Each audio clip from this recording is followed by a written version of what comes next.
Salut à tous, j'espère que vous allez tous très bien. On se retrouve pour un nouvel épisode d'Actu OM. On parlera principalement de Mercato avec les toutes dernières pistes qui sont sorties un petit peu partout récemment. On va s'intéresser à l'avenir de Villas-Boas, faire le point sur la situation financière du club, évidemment sans trop entrer dans les détails puisqu'on ne sait pas non plus tout à ce sujet, et aussi évoquer l'identité d'un possible futur repreneur pour le club. On va parler de tout ça plus en détail dans cette vidéo. N'hésitez pas à nous suivre sur Twitter et Insta où on est actif également, à vous abonner en activant la petite cloche de notification pour suivre l'actualité de l'OM avec nous, et à mettre un petit pouce bleu si cette vidéo vous plaît. N'hésitez pas à réagir à la vidéo dans les commentaires, ça me permet d'avoir des interactions avec vous, et c'est toujours super intéressant. On va commencer cette vidéo par un petit point sur la visioconférence tenue par Jacques-Henri Hérault devant 50 supporters marseillais tirés au sort, l'occasion de faire un point sur la situation du club. Il a rappelé que le club n'avait aucune dette étant donné que les pertes ont été compensées par des investissements de Frank McCourt lui-même. Il dément encore une fois l'idée d'une vente, mais on verra bien sûr plus tard dans la vidéo qu'il y a quand même des pistes à ce sujet. Il répète aussi la volonté d'arriver à l'équilibre financier qui doit se faire d'ici les 2-3 prochaines années. Concernant le mercato, il souhaite baisser la masse salariale, qui veut dire probablement que les prochains joueurs recrutés n'auront pas de salaire exorbitant à la Strootman, etc.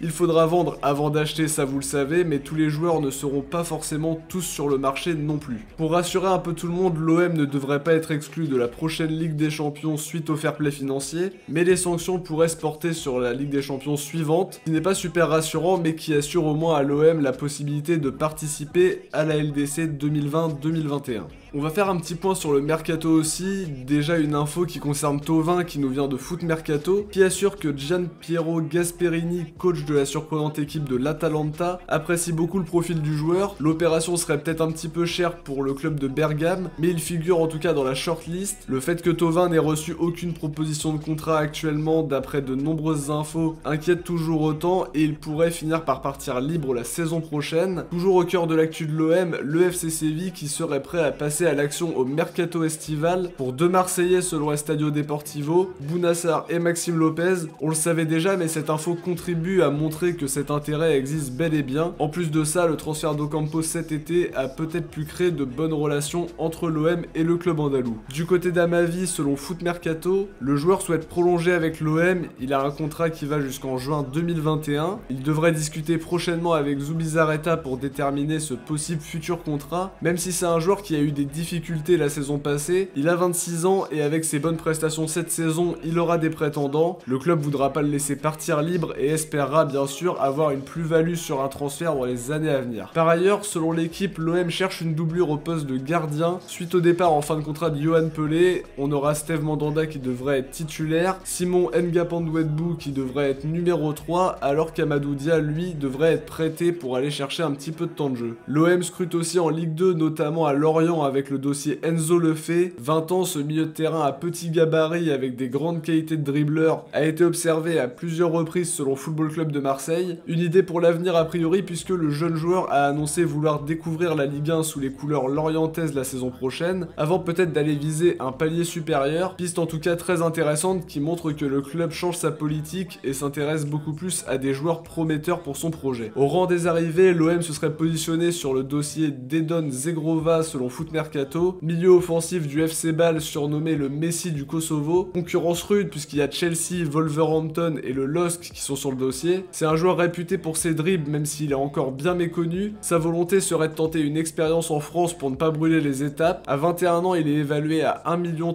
sur Transfermarkt mais pourrait partir entre 5 et 10 millions à moins que les enchères flambent. On parlait aussi de Pape Gueye, un joueur que j'ai souvent vendu comme très intéressant. Quand on me demandait quel joueur m'intéressait, je le mentionnais souvent en parlant avec vous dans les commentaires. Il y a eu des soucis au niveau de son transfert à Watford, un transfert qui aurait presque été fait dans son dos entre guillemets et qui aurait eu comme but de le prêter dans la foulée à l'Udinese, puisqu'à Watford au milieu il y a des Capoue, des Doucouré, des Cleverley, donc pas simple de se faire une place. Il voudrait donc rompre son contrat et rejoindre la Ligue 1 où l'OM lui fait les yeux doux. L'OM pourra lui permettre de prendre en charge une éventuelle sanction s'il rompt son contrat et ça peut être intéressant en cas de départ d'un Sanson par exemple. On rappelle que Gueye était en fin de contrat contrat en juin 2020 et que le contrat signé était un pré-contrat. Reste à savoir comment l'histoire va tourner. En attaque, le média belge Vodvalkant affirme que Michy Batshuayi est toujours pisté par l'OM qui aimerait le voir faire son retour au club. Il lui reste un an de contrat à Chelsea, les Blues seront donc moins gourmands à un an du terme du contrat. Une piste que beaucoup d'entre vous avaient l'air d'aimer dans les commentaires des précédentes vidéos et je partage votre avis. Espérons que le salaire demandé soit pas trop élevé, mais en tout cas ce serait une super nouvelle de récupérer Batshuayi.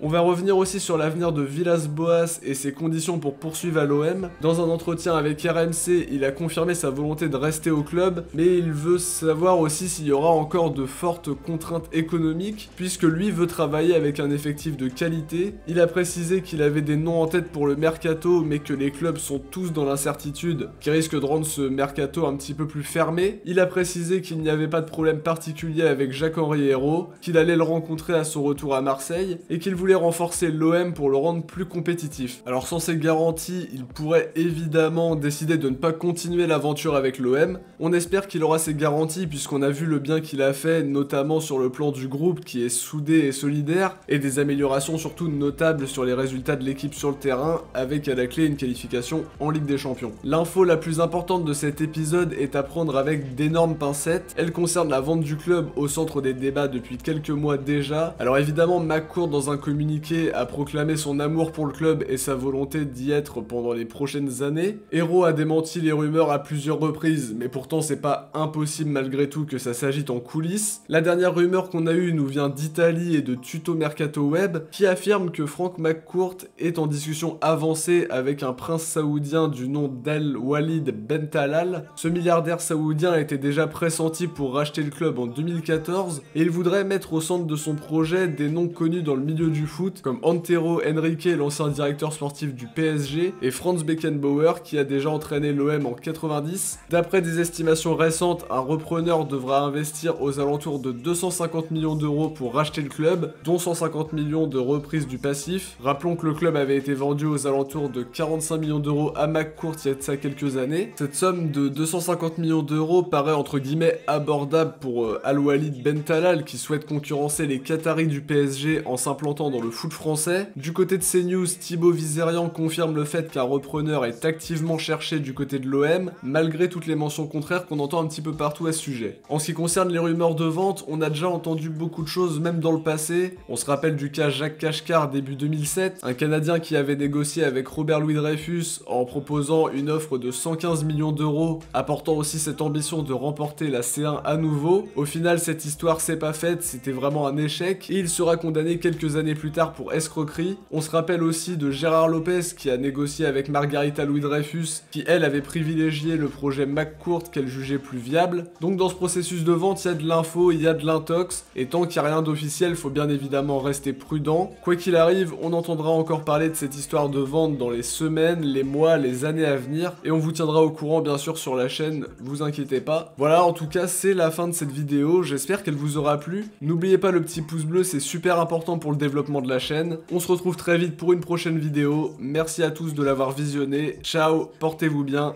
et surtout allez l'OM.